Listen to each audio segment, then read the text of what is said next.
시청자 여러분 안녕하십니까? 홍희정입니다. 남북의 창 시작하겠습니다. 안녕하십니까? 김명주입니다. 오늘 주요 소식부터 보시겠습니다.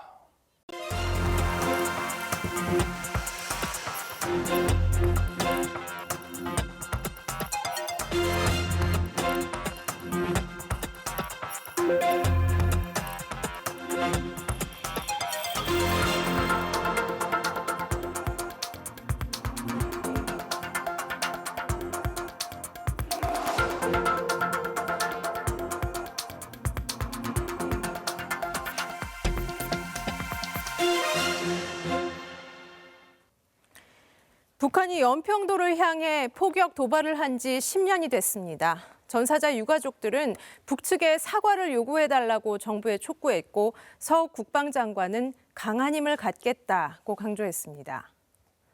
평화의 중요성을 다시 한번 되새기게 되는 이때 한반도를 둘러싼 정세도 숨가쁘게 돌아가고 있습니다. 바이든 행정부의 외교안보 진용이 일부 발표되면서 이른바 이란식 해법이 다시 떠오르고 있는 가운데 중국 왕이 외교부장은 1년 만에 한국을 찾았습니다. 이슈엔 한반도 정은지 리포터입니다. 어둠이 걷히자 연평도 바다가 모습을 드러내고 10년 전 끔찍한 상처를 입었던 마을은 평화를 되찾은 듯 보입니다. 하지만 연평도엔 여전히 군사적 긴장이 공존하고 있습니다.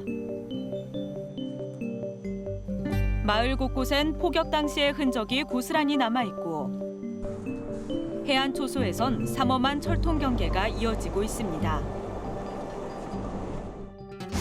2010년 11월 23일 섬마을 연평도에 갑자기 굉음과 함께 불길이 치솟았습니다.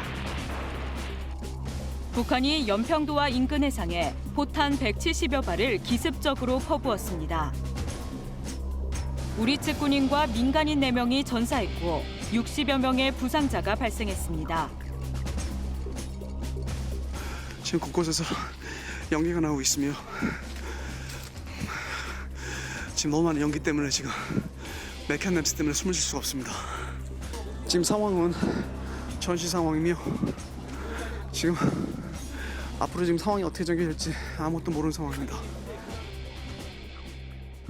입대한 지 석 달도 안 돼 전장에서 쓰러져간 문광욱 일병. 포격 소리에 마지막 휴가를 포기하고 부대로 향했던 서정우 하사. 아들을 잃은 어머니는 믿을 수 없는 현실에 가슴이 무너져 내렸고 한 달도 안 남았어. 제대 한 달도 안 남았어. 삶의 터전을 잃은 주민들도 말문이 막혔습니다. 뭘 다 해놓고도 다 만져보고 진짜 목이 메요. 그리고 지금 나왔어요. 다시 생각 없죠. 안 본다고 생각했어요. 그거 어떻게 해요, 이제? 당시 북한은 우리 측이 먼저 도발을 해서 연평도를 공격했다고 억지 주장을 폈습니다. 우리 군이 연평도 일대에서 실시했던 통상적인 해상 사격 훈련이 북한에 대한 군사적 도발이란 겁니다. 남조선 괴뢰들이 감히 우리 저국의 영해를 0.001mm라도 침범한다면 주저하지 않고 무자비한 군사적 대응 타격을 계속 가하게 될 것이다. 하지만 전문가들은 김정은 후계 체제를 조기에 안착시키기 위한 도발로 보고 있습니다. 2010년도 3월 달에 천안함 폭침 도발이 났고요. 2010년도 11월 23일 날 소위 말해서 연평도, 김정은으로서는 마땅한 업적이 없잖아요. 그때 당시에 나이도 아직 어렸고. 그러다 보니까 이제 업적이 필요한데 그 업적을 군사 분야에서 찾은 것이죠. 연평도 포격 열흘 전 북한은 미국의 저명한 핵물리학자에게 우라늄 농축 시설을 의도적으로 공개하기도 했습니다. 한반도 긴장을 최고조로 끌어올려 한국과 미국을 대화의 장으로 이끌어내기 위해 초강수를 뒀던 게 아니냐는 분석이 나오는 이유입니다.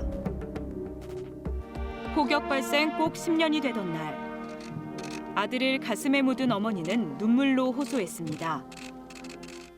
당당하게 북한에게 사과해 줄 것을 요구해 주시길 부탁드립니다.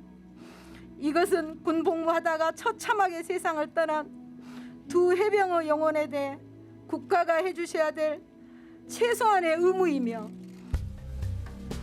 서욱 국방부 장관은 북한의 도발을 용납하지 않겠다는 뜻을 다시 한번 강조했습니다. 우리 군은 과거의 아픔이 두 번 다시 되풀이되지 않도록 든든한 국방 태세를 확립하여 한반도의 평화와 번영을 지켜나갈 것입니다. 다시는 같은 아픔이 반복되지 않기를, 이 땅에 진정한 평화가 찾아오기를 유가족들과 연평도 주민들은 간절히 바라고 있습니다. 연평도 포격 이후 10년이 흐른 지금 그동안 남북 북미 정상이 마주 앉는 역사적인 순간도 있었지만 남북 관계는 여전히 교착 상태를 벗어나지 못하고 있습니다. 그래서 바이든 시대 미국의 대북 정책 방향에 더욱 관심을 가질 수밖에 없는데요. 미국 새 행정부의 외교안보 책임자들도 속속 확정되고 있습니다. 바이든 미 대통령 당선인이 일부 외교안보 라인을 결정했습니다. 국무장관에는 토니 블링컨이, 백악관 국가안보 보좌관에는 제이크 설리번이 각각 지명됐습니다. 둘 다 트럼프식 대북 정책엔 분명한 선을 그어왔던 인물들입니다. But we managed to get success with Iran. Different details that matter, but a hard problem too. I still think we have opportunities to move in the same direction with North Korea. 블링컨 지명자는 지난 2018년 뉴욕타임스에 실린 기고문에서도 북핵 문제를 풀어갈 최선의 해법은 이란식이라고 밝혔습니다. 설리번 국가안보보좌관 지명자 역시 지난 2016년 연설에서 북한에 대해 이란과 비슷한 전략을 구사할 계획이라고 말했습니다. 설리번은 그 JCPOA 이란 핵 합의에 실질적으로 가담을 했었던 사람이에요. 실제 비엔나에서 합의할 때까지 계속 협상을 했었던 사람이고, 그래서 누구보다도 이란 핵 협상 방식에 대해서 잘 꿰뚫고 있는 사람이고. 지난 2015년 7월 유엔 안보리 상임이사국 5개 나라와 독일은 이란과 핵 합의를 체결했습니다. 이란이 핵 능력을 감소시키고 핵 사찰을 충실히 받으면 미국과 유엔의 제재를 완화하겠다는 게 골자입니다. 지명된 사람들이 과거 한 몇 년 동안의 한 발언들에 대해서 북한이 어떤 희망을 가질 수도 있겠구나, 또는 그 사람들 얘기를 듣고서 오히려 도발보다는 그 사람들하고 핵회담을 한번 해볼 수도 있겠구나 하는 생각을 가질 수도 있거든요. 하지만 이란에 비해 고도화된 북한의 핵미사일 능력을 고려했을 때 북한의 이란식 핵 합의를 적용하기는 현실적으로 무리라는 지적도 나옵니다. 제재에 취약한 경제 구조를 가진 이란과 달리 북한은 폐쇄적인 경제 구조를 갖고 있어 이란식 제재가 통할지도 의문입니다. 이란 같은 국가는 결국 북한하고 달리 선거를 통해서 대통령을 뽑는 나라예요.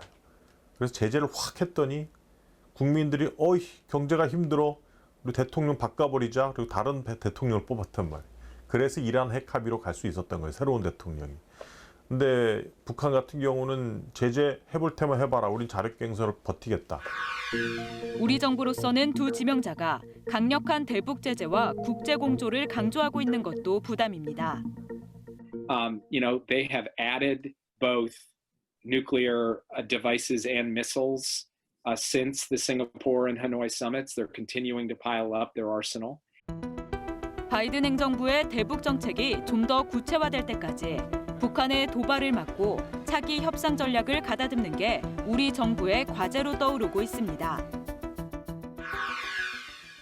바이든 행정부 출범을 2달 가까이 앞둔 시점에서 왕이 중국 외교부장이 지난 25일 2박 3일 일정으로 방한했습니다. 왕 부장은 한중 외교장관 회담을 갖고 문재인 대통령도 예방했는데요. 방한 전부터 바이든 행정부의 한미 동맹 강화에 대비하려는 행보 아니냐는 관측을 낳기도 했습니다. 지난 26일 오전 외교부 청사를 찾은 왕이 중국 외교부장. 코로나 상황 속에서도 한중 간 긴밀한 협력이 이뤄지고 있다는데 우리 측과 뜻을 같이 했습니다. 确实疫情还没有完全的结束，那么我们此行，那么首先是用我们的行动来表明了我们对中韩关系的高度的重视，同时也表明我们对韩国战胜疫情具有充分的信心。 오후에는 청와대를 찾아 문재인 대통령을 예방했습니다. 시진핑 중국 국가주석은 여건이 허락될 때 방한하고자 한다는 구두 메시지를 왕이 부장을 통해 문 대통령에게 전달했습니다. 문 대통령은 한반도 평화 프로세스 과정에 중국이 역할을 해준 데 감사를 표하면서 비핵화 노력을 지속하겠다고 밝혔습니다. 중국을 포함한 국제사회와 함께 한반도에서 전쟁을 종식시키고 완전한 비핵화와 항구적 평화를 위한 노력을 멈추지 않을 것입니다. 왕이 부장이 한국과 일본을 잇따라 방문한 건 한미일 삼각 동맹 복원을 견제하려는 포석으로 보는 분석이 우세합니다. 这个世界不光只有美国呀，你觉得外交有那么简单吗？ 아시아에서의 어떤 대중 견제를 위한 다자 군사 안보 동맹 체제를 만들고 거기에 한국까지 들어와라라는 요청을 할 가능성이 지금 높아지고 있기 때문에 사전에 뭔가 포석을 만들고 좀 방지하려는 그러한 입장이다라고 봐야 되겠죠.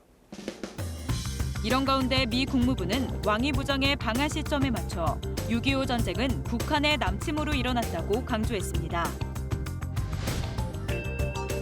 6.25 전쟁에 대한 중국의 왜곡된 주장을 비판한 건데 미중 갈등 속에 한국과의 동맹 관계를 중시하는 미국의 인식을 보여준 것으로 풀이됩니다.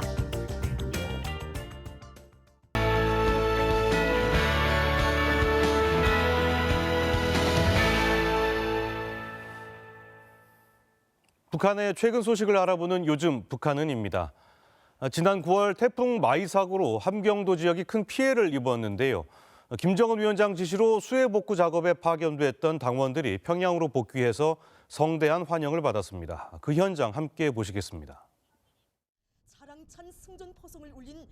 캄캄한 새벽 평양역에 기차가 들어옵니다. 함경도 수해 복구 현장에 파견됐던 당원들을 환영하기 위해 대규모 인파가 몰렸습니다. 지난 9월 초 김정은 위원장은 평양시 당원들에게 지원을 호소하는 공개 서한을 보냈는데요. 이후 12,000여 명의 평양시 당원들이 함경도로 급파됐습니다. 우리 아버지 어머니의 고향집을 복구하는 심정으로 하루빨리 이 홍원 땅에 못 들어진 새 집을 지어서 경의하는 원수님께 승리의 보고를 드리자고 말입니다. 주택 건설과 도로 복구 등에 투입됐던 평양시 당원들. 김정은 위원장은 지난달 열병식 연설에서 눈물을 글썽이며 수해 복구 과정의 노고를 언급하기도 했습니다. 피해 복구 지역으로 발걸음들을 옮긴 애국자들, 마땅히 이 자리에 있어야 할 우리의 핵심들, 나의 가장 믿음직한 수도당원 사단 전투원들에게도 전투적 고마와 감사의 인사를 보냅니다. 70여일 만에 평양에 돌아온 당원들은 시민들의 열렬한 환영을 받으며 금수산 태양 궁전에서 열린 보고 모임에도 참석했습니다. 자연 피해 복구의 70여일간 산같이 쌓이고 쌓인 절절한 그리움을 돋치며 수천리길을 단숨에 달려온 수도 당원 사단의 전투원들이 자랑찬 승리의 보고, 충성의 보고를 삼가 드립니다. 북한 관영 매체들은 평양시 당원들의 투쟁 정신을 내년 8차 당대회까지 진행되는 80일 전투로 이어가야 한다고 강조했습니다. 한반도 최대의 목장이 북한에 있다는 사실 알고 계십니까? 북한 강원도에 위치한 세포지구 목장이 바로 그곳인데요. 남한 최대 목장에 25배가 넘는다고 하는데 지금 월동 준비가 한창이라고 합니다. 어떤 모습인지 함께 보시겠습니다. 소와 양, 염소들이 한가롭게 풀을 뜯고 있습니다. 지난 2017년 조성된 한반도 최대 규모의 목장인데요. 눈과 비, 바람이 많은 구름 지역이라는 뜻의 세포 등판으로 흔히 불리는 곳입니다. 세포군과 평강군, 이천군에 걸쳐 있는 이 목장의 규모는 광주광역시 면적과 비슷합니다. 북한도 인공수정 기술이 발전하면서 이 목장의 육류 생산량이 첫 해에 비해 4배 이상 늘었습니다. 재래적 염소는 그저 20kg부터 25kg 사이. 근데 이거 파울 염소는 그저 40kg부터 45kg 이렇게 나갑니다. 겨울철로 접어들면서 먹이 확보가 무엇보다 중요한데요. 겨울철 6개월 동안 먹이기 위해서 풀조림을 한단 말입니다. 겨울에는 생생한 풀이 없지 않습니까? 그래서 풀조림을 하는데 7, 8월 달에 이 마무난 풀을 베개주고 이제 이 땅에다가 조림을 합니다. 겨울철 사료로 사용되는 풀은 별도의 목초지에서 재배됩니다. 주 사료는 성장이 빠르고 영양가가 높다는 애국풀입니다. 정보당 풀 생산량을 그전에는 그저 7돈, 8돈밖에 나지 못하던 이런 그 풀판에서 이 액비를 주고 둘초가리를 하면서 풀정보당 수확고를 30돈 수준까지 지금 끌어올리는. 김정은 위원장은 축산업 발전을 위해 충분한 먹이 보장을 강조했는데요. 알곡 사료 제공이 어려운 경제 여건에서 평양시와 남포시 등에도 사료용 목초지 조성 사업이 대대적으로 진행되고 있다고 합니다. 지금까지 요즘 북한은이었습니다.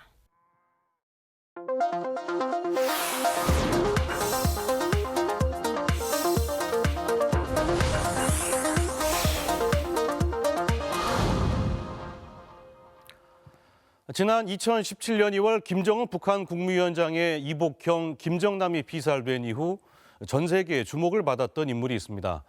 바로 김정남의 아들 김한솔인데요. 당시 김한솔은 아버지가 피살된 지 3주 만에 유튜브를 통해 자신의 안부를 전하기도 했습니다.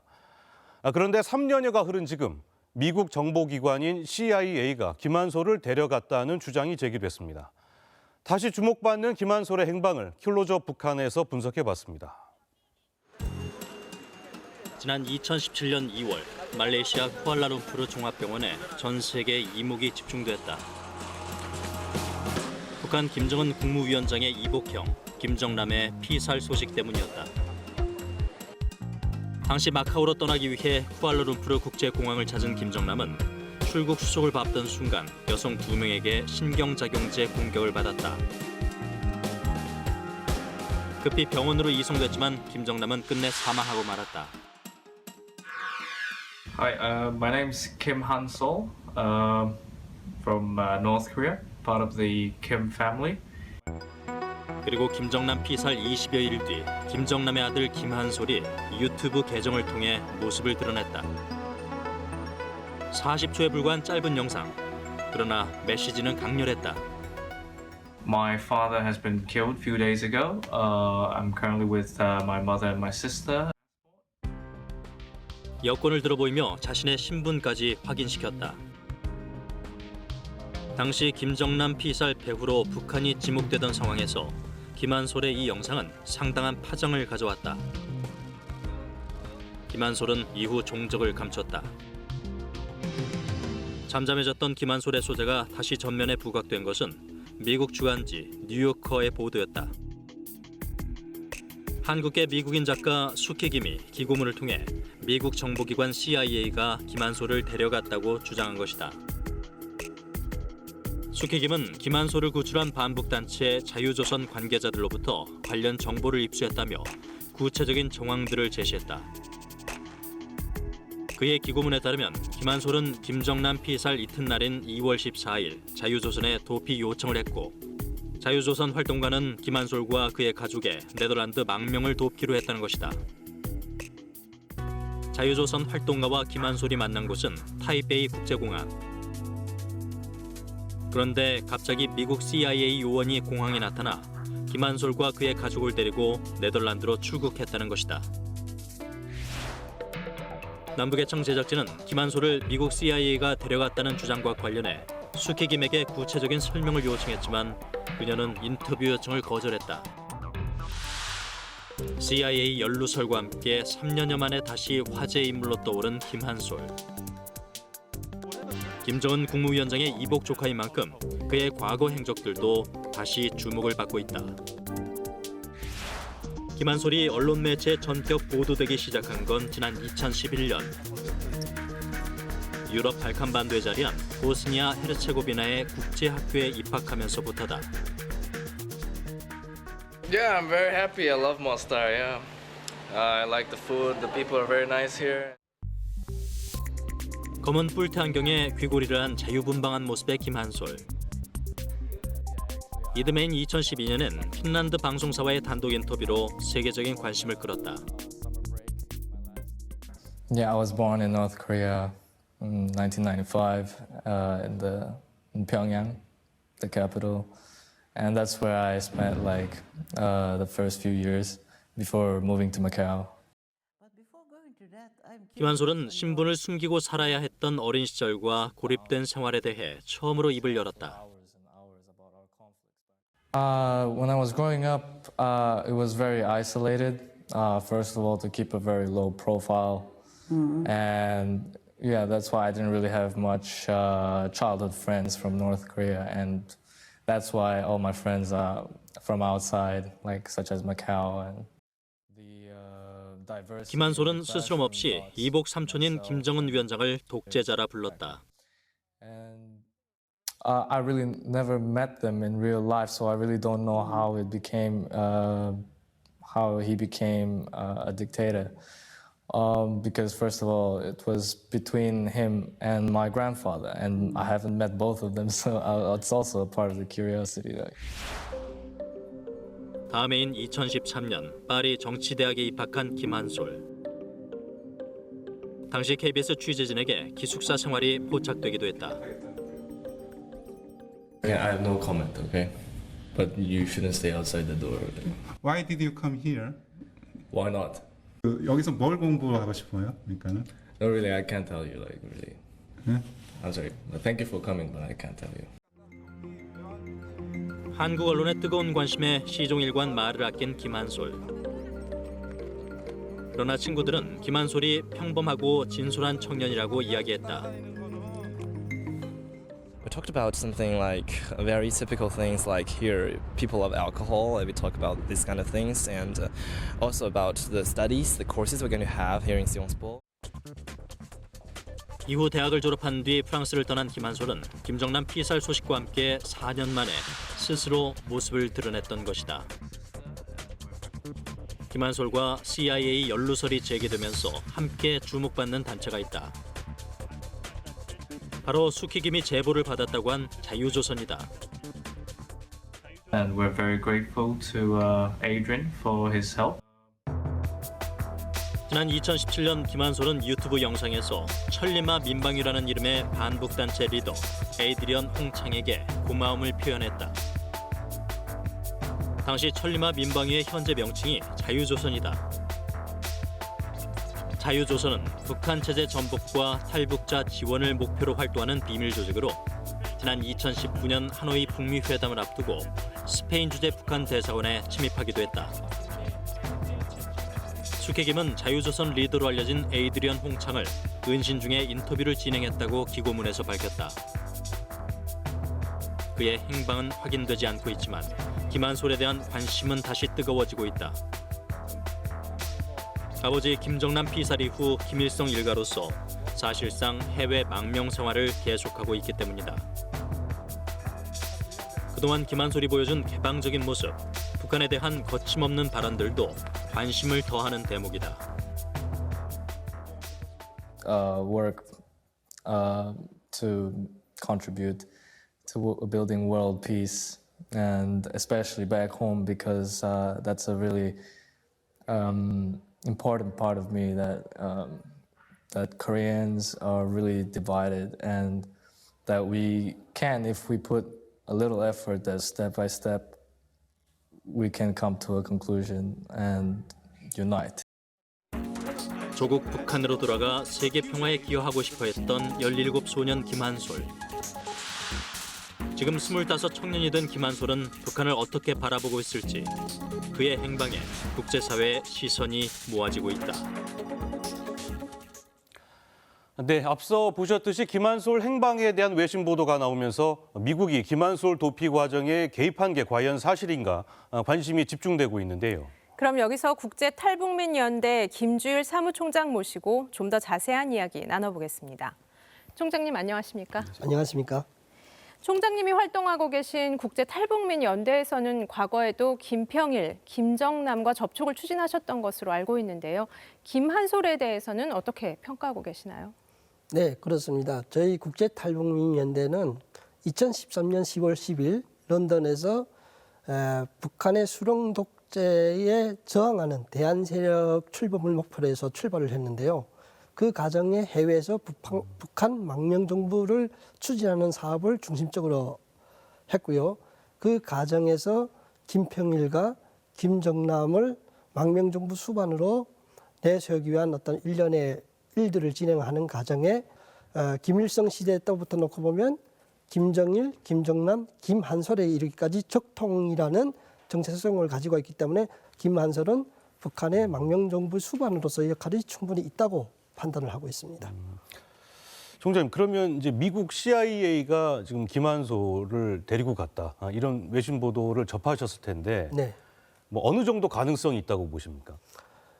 과거에 북한의 고위급 인사들이나 북한 내부에서 반체제를 지향했던 인사들이 북한을 탈출해 나왔을 당시에 서방 세계나 주변국에 도움을 요청했을 때 인도적 차원에서 신변보호 차원에서 서방 세계가 보호했던 관례들을 놓고 보면 충분히 가능성이 있다고 판단이 되고요. 김한솔 자신도 미국과 중국 정부 그리고 네덜란드 정부 그리고 미상의 국가에 감사를 드린다고 표현했던 것처럼 충분히 미국 정부의 보호를 받고 있다고 생각을 하고 있습니다. 만약에 자유조선 주장이 사실이라면 미국은 왜 김한솔을 관리하고 있다고 보십니까? 국제사회의 질서를 주관하고 있는 미국 정부의 입장에서는 동북아시아 안정 그리고 남북 간의 그 한반도의 평화가 굉장히 중요한 위치에 있고요. 굉장히 전략적 지역으로 굉장히 중요한데 만약에 북한의 국변 사태가 발생할 시 사회적 혼란과 정치적 혼란을 빨리 해결하기 위한 방법으로서 북한의 적자인 김한솔을 내세워 북한의 정치적 안정과 동북아의 안정을 추구하기 위한 어떤 목적으로 김한솔을 보호하고 있지 않나 그렇게 추측을 해봅니다. 네, 총장님 그러면 그 김한솔은 그 아버지 김정남이 피살된 직후부터 자기의 이제 신변에 대한 위협을 상당히 느낀 것 같은데요. 자, 김한솔과 자유조선이 앞으로 어떤 행보를 보일 거로 예상하십니까?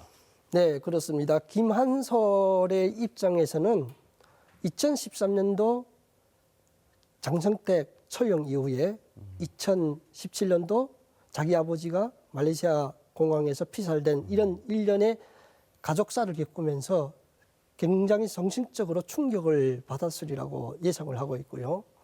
그럼에도 불구하고 김한솔의 우지와 상관없이 북한 권력층이나 일반 주민들에게는 일단은 적장자라는 적통이라는 어떤 정체성을 가지고 있기 때문에 상징적 인물로서는 굉장히 중요한 인물입니다. 반북 활동을 하고 있고 북한의 정권 교체 활동을 벌이고 있는 자유조선 입장에서는 김한솔이라는 상징적 인물이 굉장히 중요하고요. 그리고 앞으로 자유조선이 그런 상징적 인물인 김한솔을 통한 북한의 반북 활동은 계속 진행이 될 거라고 보고 있습니다. 네, 지금까지 국제탈북민연대 김주일 사무총장과 얘기 나눠봤습니다. 총장님 고맙습니다. 네, 감사합니다.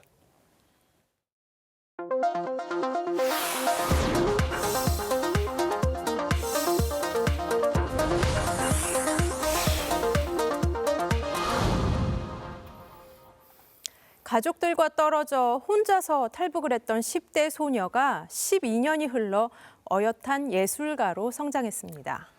네, 남한 생활 정착 때부터 한 미술 작가를 만나서 작품 활동에도 영감을 얻었다고 하는데요.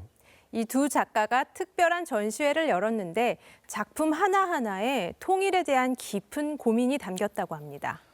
남과 북 출신의 작가가 함께 마련한 전시회 현장에 최윤아 리포터가 다녀왔습니다. 서울 인사동 골목의 한 작은 미술관. 형형색색의 작품들이 마치 집안에 온 것 같은 분위기가 느껴집니다.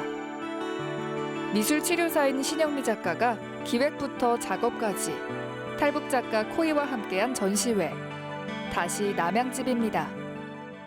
많은 북한 이탈 주민들이 따뜻한 남쪽을 향해서 오시잖아요. 그래서 남양집의 의미는 남한이 될 수도 있고 북한 주민들에게 마음적으로도 그들이 안정적으로 정착할 수 있는 따뜻한 곳이 됐으면 좋겠다. 전시장 문을 열자마자 관람객들이 하나둘 찾아왔는데요.